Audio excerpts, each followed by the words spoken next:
In the 2 years to 2009, Tata Motors, one of India's leading car and truck companies, made two dramatic strategic moves. First, a major world-class acquisition, and second, the launch of a revolutionary new car. We'll look at both of these shortly. But these two moves were made against a backdrop of major strategic problems in the global car market and also new competition in Tata's home market, India. The world car industry was experiencing a difficult period from 2008 onwards, and Tata Motors was a small player by world standards. To build its presence globally, Tata Motors acquired the Jaguar Land Rover company from Ford Motors in 2008 for $2.3 billion US. Initially, the new purchase appeared to be a strategic mistake because it made a loss in 2009.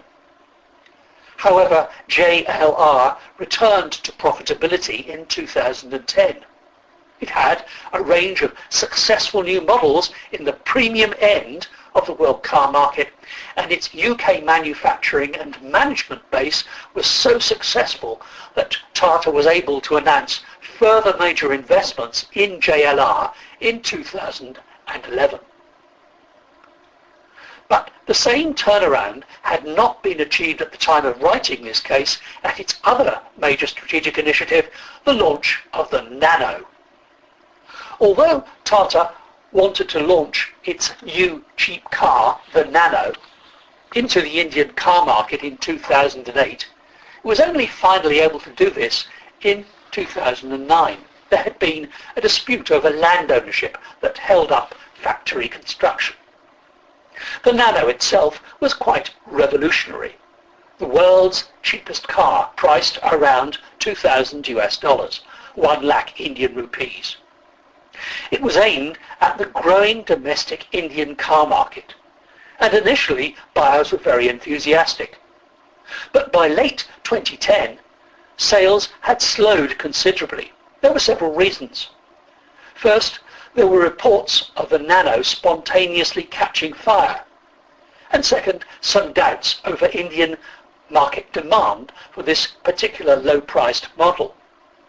All this was taking place against an Indian car market that was growing strongly, but where Tata's market share in cars remained small.